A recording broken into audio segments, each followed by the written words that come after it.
안녕하세요. 이웃집 이야기를 들려주는 인생고개입니다. 나이 들면서 자식보다 더 믿을 것은 집밖에 없다라고 말하는 사람들이 많습니다. 평생을 일해도 내 이름 석자가 적혀있는 종이, 덩기 필증을 가져보지 못하는 사람들이 많이 있지만 대중교통 환승하는 것보다 쉽게 평수를 넓히고 재산을 불려가는 사람들도 많이 있죠.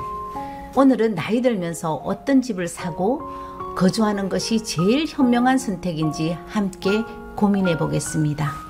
공인중개사로 현장에서 일을 하면서 이건 아닌데 라고 생각하는 것은 나이가 들어서 무리한 대출을 받으면서까지 집 평수를 넓혀가는 사람들입니다.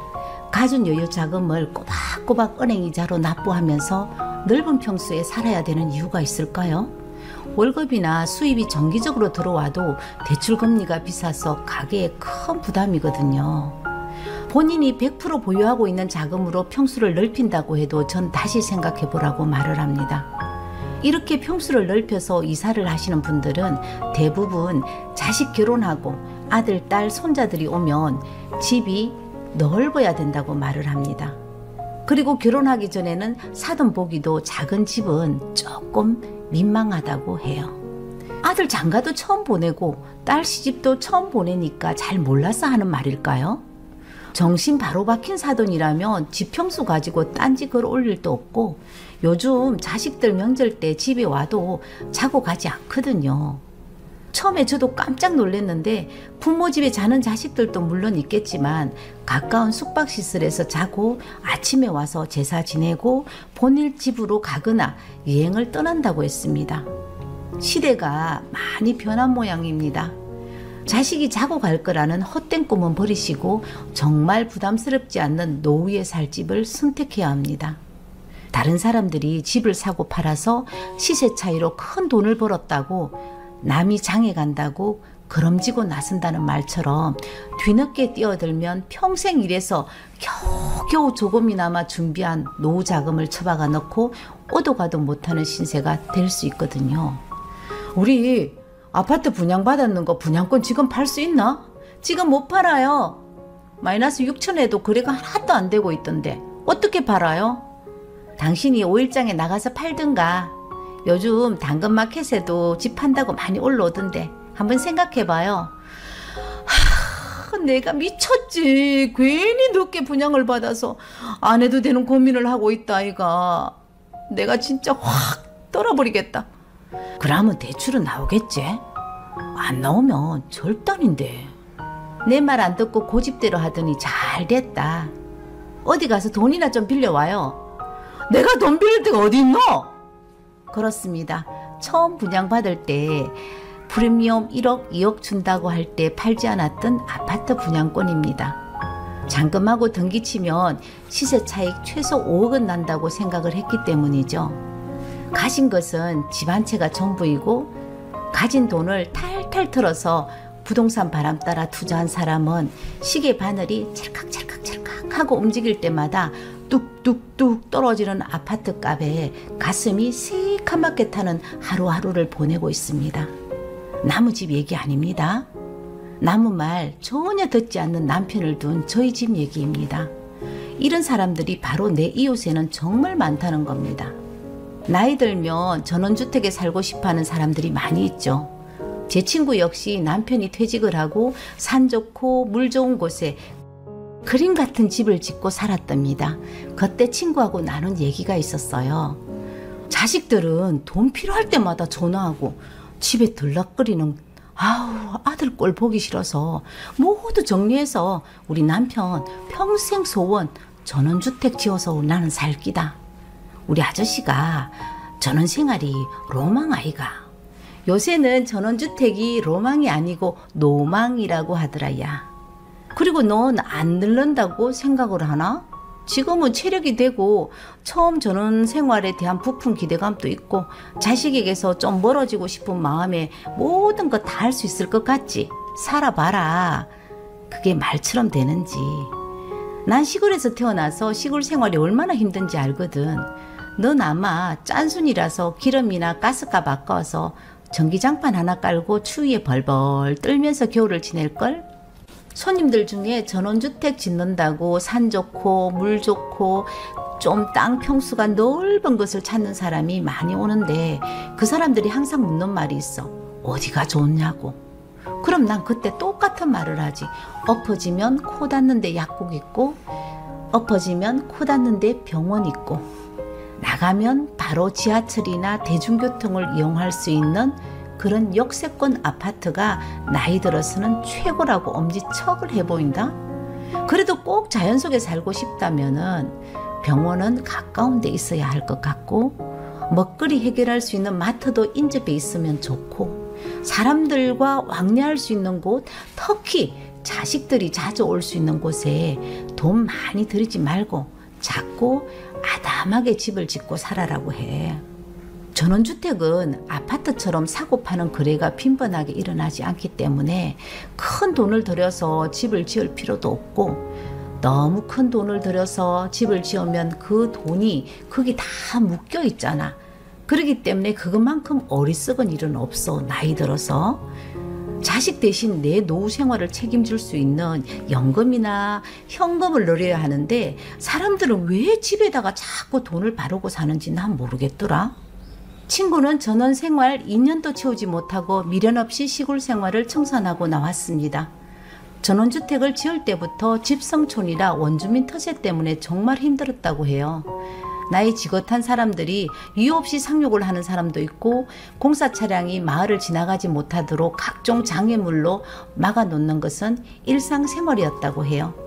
이장, 부녀회장 등 조그만 마을에 직책이 얼마나 많은지 마을 발전 기금 수백만 원부터 마을 행사 때마다 찬조를 지속적으로 요구해서 미치는 노릇이었다고 합니다. 더 이상 이런 상식 밖의 마을에서 살다가는 정말 미쳐버리겠다고 생각을 하고 집과 땅을 처분하려고 해도 교묘하게 방해를 해서 거래가 잘 이루어지지 않아서 공기 좋다고 들어가서 시작한 전원 생활이 친구에게 우울증이란 병을 가져다 주었고 친구는 난 자연에서 살고 싶다. 지금부터 자연인이다.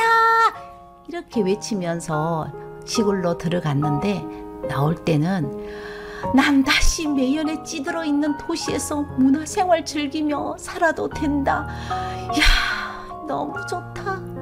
이렇게 소리치며 다시 돌아왔습니다.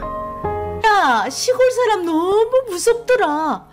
꿈을 안고 시골에 귀농이나 전원생활을 하려고 하는 사람들 절대 먼저 땅부터 사지 말라고 그래라. 1년 정도 월세살이 하면서 동네 분위기 딱 파악하고 결정해야 된대. 이장, 부녀회장 모두 칼만 안 들었지. 아이고 무서워라. 진짜 무서운 사람들이대. 그리고 아침에 일어나면 매일같이 풀 뽑고 안 움직이면 살 수 없는 게 시골 생활인데 나처럼 게으른 사람은 절대 들어가면 안 된다. 경우 없고 더러운 자식 피해서 내가 들어갔는데 우리 아들놈보다 더 더러운 사람들이 천지인 거라. 비 오는 날 늦은 저녁에 부동산 계약서 파일을 손에 쥐고 노부모가 사무실 앞을 서성겼습니다. 이 집 맞나? 이 집 아닌 것 같지요? 저 집인가? 하면서 말은 더듬거리고 몸은 한쪽으로 기울어져 있었습니다. 할머니 비 맞지 말고 들어오셔서 저에게 물어보세요. 여기가 우리 집 새놓은 집인겨? 옆집인 것 같은데 뭐 때문에 그래요? 옆집에 지금 사람이 없네요. 내가 보다시피 풍이 와서 한쪽을 못 쓴다인겨. 그래서 우리 집에 새들어 사는 사람에게 이사 좀 나가달라고 하니까 화도 내고 욕도 하면서 소리를 막 질러요. 내가 말이 이래서 아들에게 전화해서 좀 부탁하라고 하면 도대체 말을 안 들어요. 내 대신 말 좀 해달라고 부탁하러 한번 나와 봐심더. 할머니는 지금 어디 사시는데요? 저 위에 산에 집 지어서 이사가서 살았는지 2년 되어심더. 아이고 그렇구나. 몸이 불편하면 병원 가까운데 살아야 돼요. 그렇게 산속에 이웃도 없는데 사시면 급한 일 생기면 어쩌려고 그래요. 그때는 내 몸이 멀쩡했는데 갑자기 몸이 이래 되었다행겨. 여기 그냥 살았으면은 빨리 병원을 갔을 거고 내 몸이 이만큼은 안 되었을 낀데 난 이제는 하루라도 빨리 나와서 재활치료 받으며 살고 싶은데 이놈의 아들도 눈도 깜짝하지 않고 세입자도 내 말에 눈도 깜짝하지 않고 내가 급하니까 내가 답답하니까 또 부탁을 해봐야지. 할머니, 이 집은 법으로는 세입자에게 무턱대고 나가라고 하면 안 돼요. 세입자도 살 수 있는 권리가 있다고요. 오늘은 너무 늦었으니까 내일 제가 전화 한번 해볼게요. 제가 택시 불러드릴 테니까 집으로 돌아가서 기다려보세요. 다음날 아침에 세입자에게 어제 저녁 상황을 말씀드렸지만 나무 일에 참견한다고 욕만 온팡치게 먹었죠. 그래도 꿋꿋하게 내 어머니라고 생각을 해달라. 내 어머니가 만약 저런 몸이 되었다면 산속에 살게 할 수 없지 않겠느냐. 물론 계약갱신 청구권 사용해서 살 수는 있지만 그래도 우리 어머님 형편을 생각을 해서 다른 곳 알아보시고 이사를 가는 쪽으로 한번 생각을 고쳐먹어 달라고 부탁을 하고 전화를 끊었죠. 물론 저는 생활을 하면서 만족하고 사시는 분이 많을 겁니다. 그리고 우리 삶이 많이 풍요로워지는 것도 분명 전원생활에서는 느낄 수 있을 겁니다. 지금까지 전원주택에 살면서 너무 행복하다는 사람들도 만나보았고 친구와 할머님처럼 전원주택에서 적응하지 못하고 또 갑작스럽게 얻어지는 질병으로 응급상태가 발생하였을 때 어려움을 겪었던 사람들도 많이 봤습니다. 나이가 든다는 것은 우리가 생각하는 것보다 훨씬 더 많이 조심해야 되고 많이 비워야 되고 하지 말아야 되는 것이 정말 많습니다. 남들과 비교하지 말고 남들 눈 의식하지 말고 어떤 집에서 살든 내가 편하고 내 수준에 맞는 집에서 살면 됩니다. 집에 내 인생을 맞추는 건 아니라고 봐요. 집에 모든 걸 맞추고 살 수는 없잖아요. 집보다는 사람입니다. 나이가 들면 수입은 점차 작아질 수가 있고요. 큰 목돈을 보유하고 있다고 하더라도 곶감 빼먹듯이 야금야금 빼먹다 보면 재수 없으면 120살까지 살 수 있는 재앙이 나에게 올 수 있는데 부동산이 아닌 정기적으로 나오는 연금을 보유하고 있는 것이 노년에는 최고 좋은 방법이라고 생각을 합니다. 목돈 역시 노후에는 폭탄이라는 걸 잊지 마세요. 빚내서 무리하게 집 절대 짓지 마시고요. 너무 큰 평수로도 옮기지 마십시오. 저는 생활을 포기한 친구가 물었습니다. 니는 나이가 들면 어디서 살라고? 난 시골에 들어가지 않을 것 같아. 아이들도 모두 독립을 하고 남편이랑 둘이밖에 없는데 20대 평수로 조금 줄여서 사는 것도 생각을 하고 있어. 애들이 다 나가고 없는 설렁한 집에 우리 둘이 사는 건 좀 그렇잖아. 그리고 남편도 이제는 청소하기 힘든다고 불평이 많아. 난 개인적으로 나이 든 사람들은 작은 집에 살아야 된다는 말은 100% 찬성하지는 않는다. 사람은 자기 경제적 수준에 맞춰 살면 된다고 생각을 하거든. 경제적으로 여유롭지 못한다든가 청소가 하기가 싫다라든가 아니면 계획적으로 난 좁은 집에 살아야 되겠다고 생각하는 사람들은 작은 평수에 살면 되고 돈 많고 여유 있는 사람은 좋은 집에서 좋은 차 타고 살면 되지. 청소는 도우미 아줌마 있잖아. 돈 있는 사람은 쓰고 살아야지. 죽으면 가지고 갈 것도 아니잖아. 사실 60이면 아직 청년이잖아요. 아직 청춘이라고 우리는 생각을 하는데 일을 해보면 나이 60이 되고 보니까 큰 평수 말고 소규모 주택이나 작은 평수 아파트를 찾는 손님들이 정말 많습니다. 큰 평수는 나이 먹으니까 관리하기가 너무 어렵다라는 거죠. 요즘에는 짐을 많이 버리고 미니멀 라이프로 사는 사람들도 있지만 우리가 살다 보면 짐이란 게 버려도 또 채워지잖아요. 채우지 말고 비우는 연습을 하면 좁은 공간도 넓게 사용할 수 있거든요. 최근에 들어와서 자주 생각을 하는 건데 우리는 집도 크고 타고 다니는 차도 이유 없이 너무 크다라는 생각을 제가 요즘 종종 합니다. 인생고객 여러분, 행복은 클수록 좋고요. 근심은 작을수록 좋습니다. 노후의 어떤 모습으로 어떤 무게의 짐을 지고 인생의 종착역으로 갈지는 우리가 결정을 해야 합니다. 너무 남의 눈 의식하지 말고 자식이 영원히 내 옆에 있을 거라는 믿음도 내려놓고 살아야 노후 생활이 편안해집니다. 가볍게 편안하게 살다 떠날 수 있는 집이 노후에는 제일 좋습니다. 오늘 인생고개 여기에서 마치겠습니다. 감사합니다.